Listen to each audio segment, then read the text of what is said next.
Thank you. So excellent seeing Danielle's work.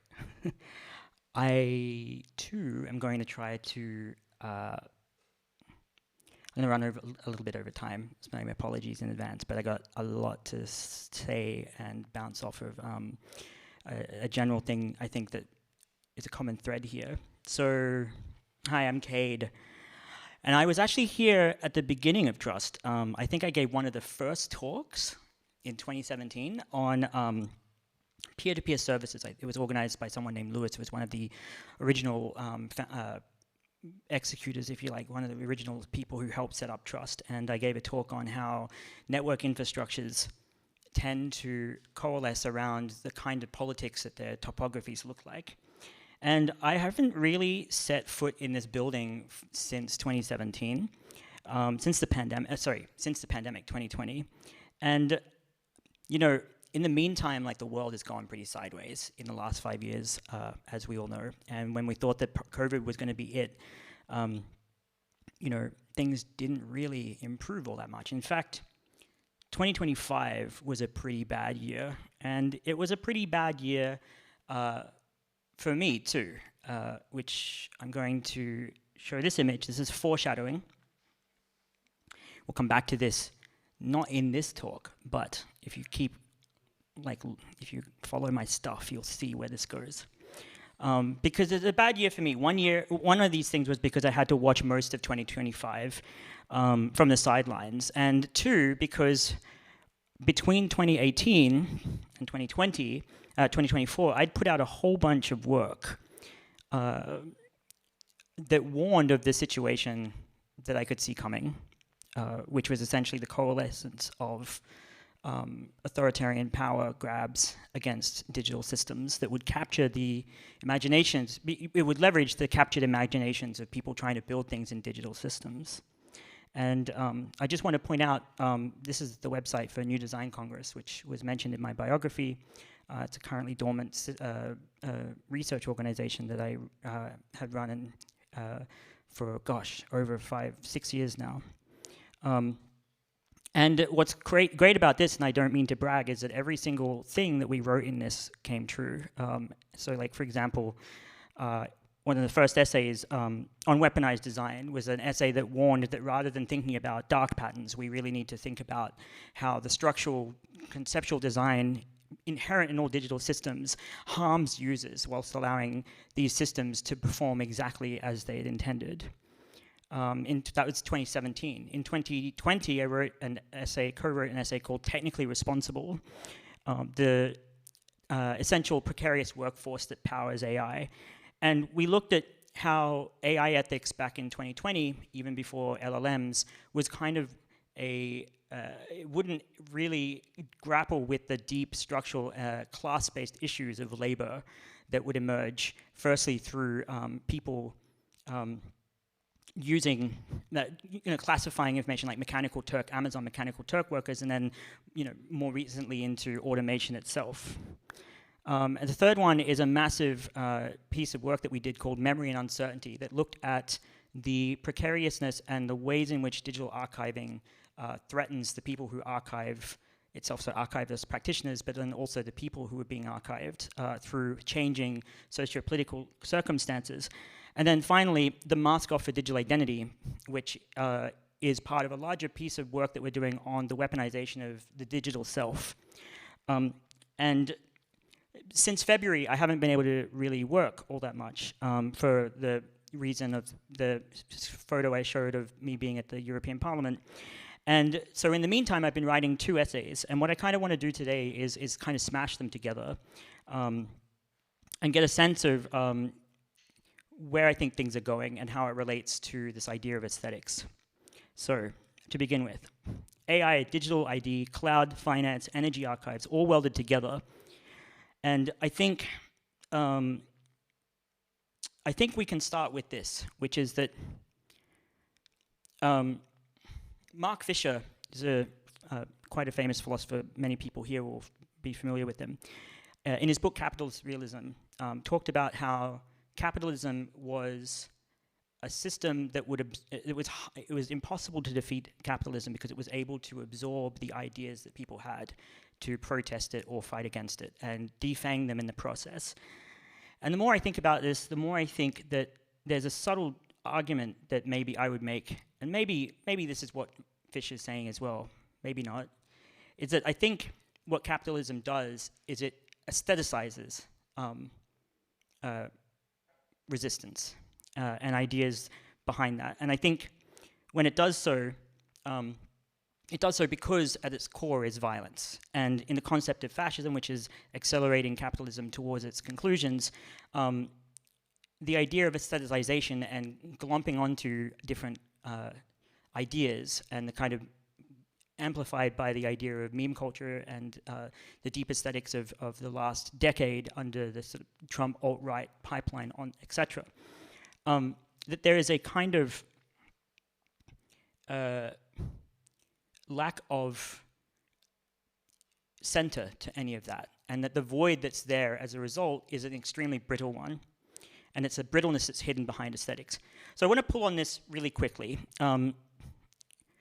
So in one of the essays that I'm smashing together today called The Great Convergence and Its Discontents, I talk about this man here, John Perry Barlow. And I say, in 1996, John Perry Barlow went to Davos, to the World Economic Forum. He's a former Grateful Dead lyricist.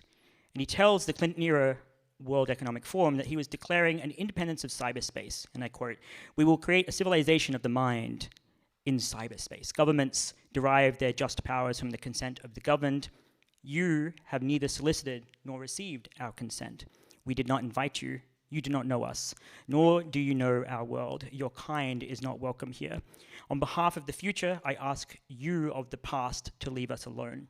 And Barlow here claimed that the digital was new and unburdened, wholly dependent on endless electricity, endless parts, and endless labor.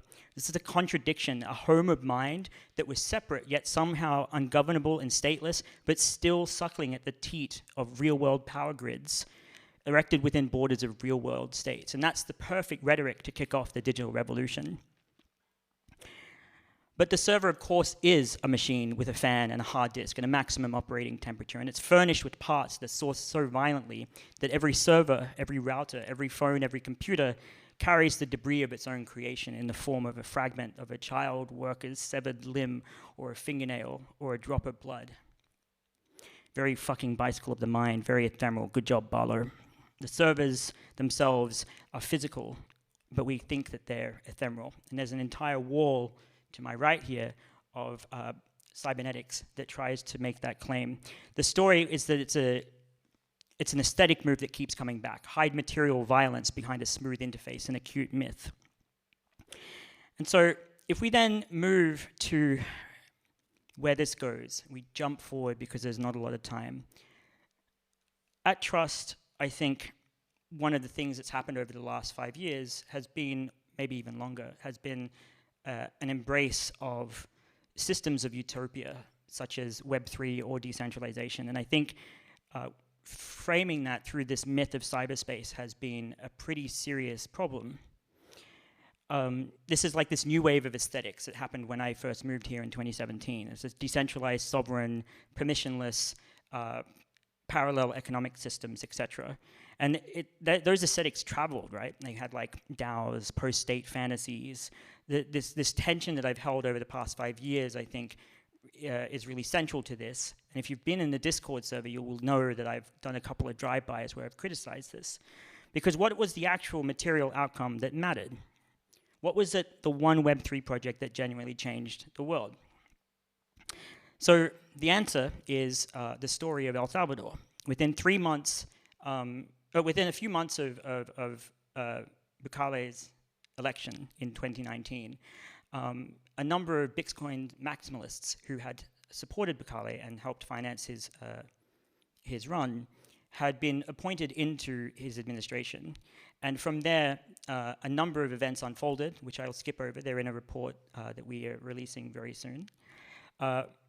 What you see on your screen here is the result of bringing a Bitcoin wallet to the masses in El Salvador. It is a leak of the government-issued digital identity wallet, the Chivo wallet, the digital currency wallet, the Bitcoin wallet, Chivo.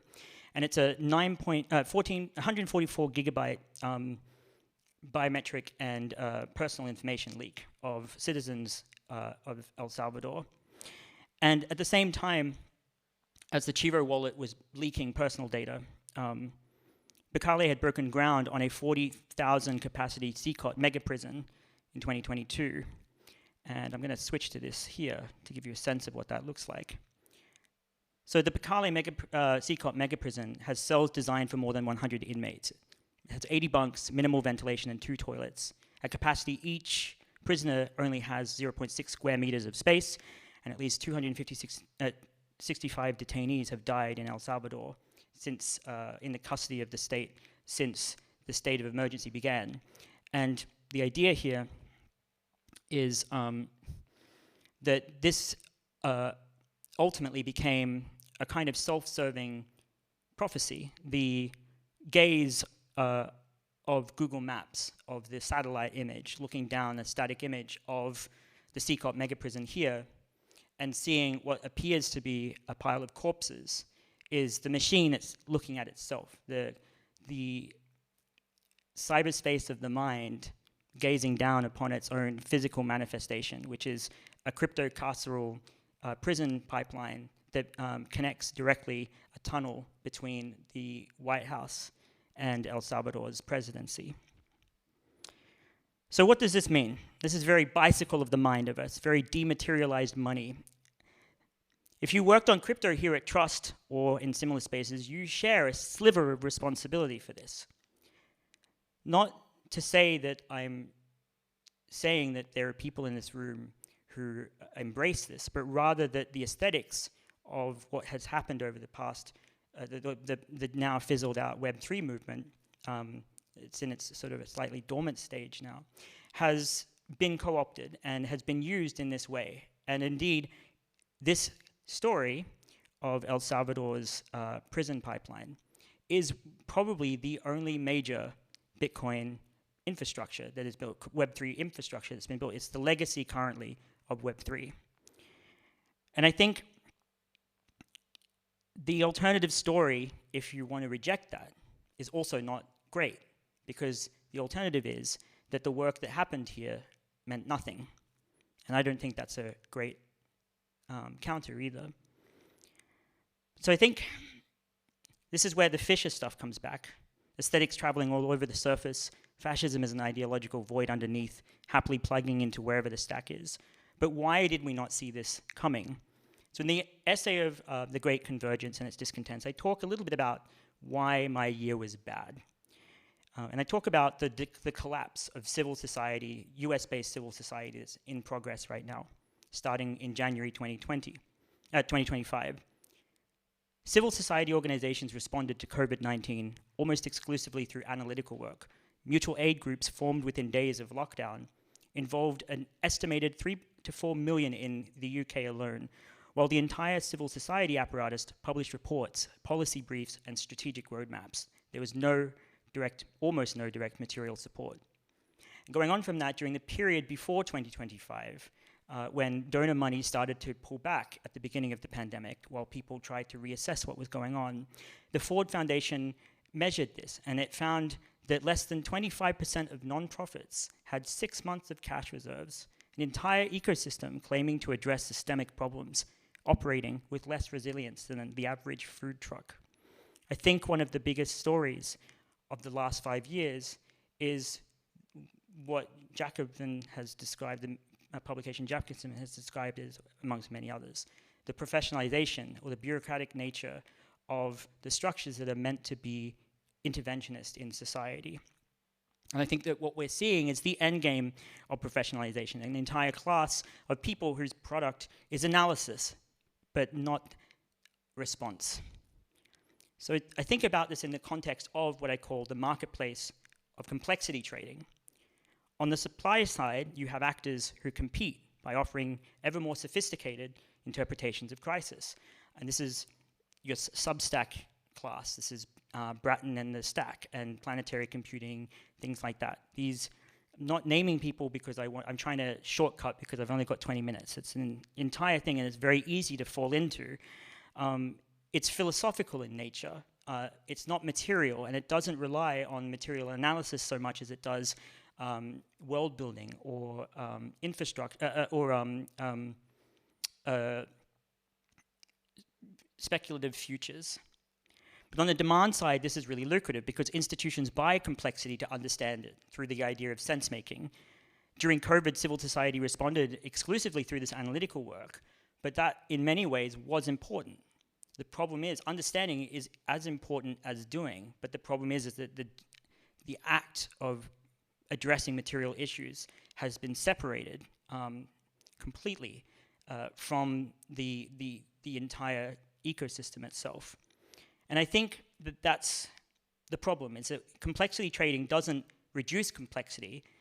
They increase the interpretive overhead, because that's where their feed lives, and that's where a lot of funding comes from in civil society and beyond. And this is what people want when they read Substack or when they take this information in. And I think the problem is that there's an asymmetry to this, which is that fascism itself is happy to deploy straightforward violence. It has a material end to its grift. But the liberalized, professionalized institution, by definition, are not. And downwind from that, especially in places like Europe, where we've had to grapple with the concept of grant-making, things like that, that rubs off onto us. When politics becomes a fight between people selling explanation and people building prisons, the prison wins. So, what comes next? The good news is that there is a kind of way forward here, because the system that looks unstoppable, this one that's risen in the last year, that has demolished civil society, things like that, and is currently impressing itself against the world, isn't in fact as brittle as the one that it pushed aside.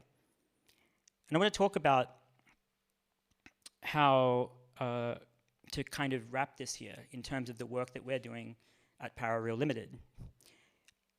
We're witnessing the balkanization of the internet right now.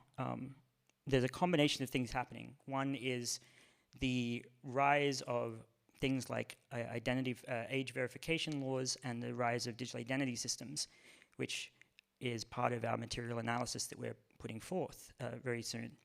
But there's also a second issue, which is that as the US power recedes and it becomes more isolationist, the ability for other states to control the internet and shape it in their own image is getting stronger every day.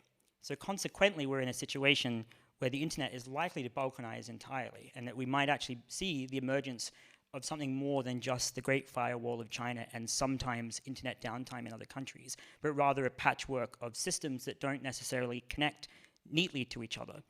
The rollback of Google taking Android from an open source environment to a locked down system may actually be an example of that. It's my opinion that it is a form of defensive gatekeeping by a company whose operating system is relied upon all around the world. And so it might seem like, in the context of everything I've described, that there's a high degree of despair here, but I want to leave you with this. In 2016, at DEF CON, which is a big hacker convention, the Australian-born hacker Chris Rock, not related to the comedian, gave a talk that has stuck with me ever since I saw it nearly 10 years ago, which is that he talked about how he walked through from start to finish over the course of 40 minutes how to overthrow a country and its leadership without leaving your house. And one of the examples he gives is he looks at this, in this particular moment that I'm showing here, he walks the audience through researching freely available infrastructure maps of power grids. And then he shows you how a consumer drone, this one right here, fitted with 2 hacksaws on a bicycle frame and piloted remotely, is all you really need to cut the backbone lines of your infrastructure of choice. And in fact, in this example here, he actually shows, to the delight of the audience watching, this thing, Mr. Choppy, actually cutting real power lines. And I think this comes to, I think it's important that we understand that within this balkanization of the internet comes a balkanization and distrust of supply chains and a brittleness within a digital system. I think the aestheticization from the start of the internet and of the computer itself as something ephemeral and freed from its material grounds has basically taken us to a very dangerous place. But luckily, it's also taken our enemies to that same dangerous place. My favorite part about this in this talk is that he's very Australian. So at the end of this, he says in this really nasally North Queensland twang, "Don't try this yourself. This is really fucking dangerous," which is an incredible way to end this. So, in conclusion, California has a lot to fucking answer for, but so does the marketplace of complexity. The important part about this is that we have to look beyond the aesthetic concept and that understand that even the most powerful seeming surveillance state, the panopticon itself, can be defeated by a GoPro, like a consumer drone carrying a bicycle frame and 2 hacksaws. I think it's funny that the bicycle of the mind can be defeated by a bicycle with hacksaws. If aesthetics can be hijacked, they can also be turned. The thing at New Design Congress and at Parareal has always been that the digital society is a brittle society. And the question really is, who exploits that brittleness and to what end? I think the real question that I want to answer myself in the next half of this decade is whether we're going to be a part of that or content to sell interpretations of it when the servers go dark. Thank you.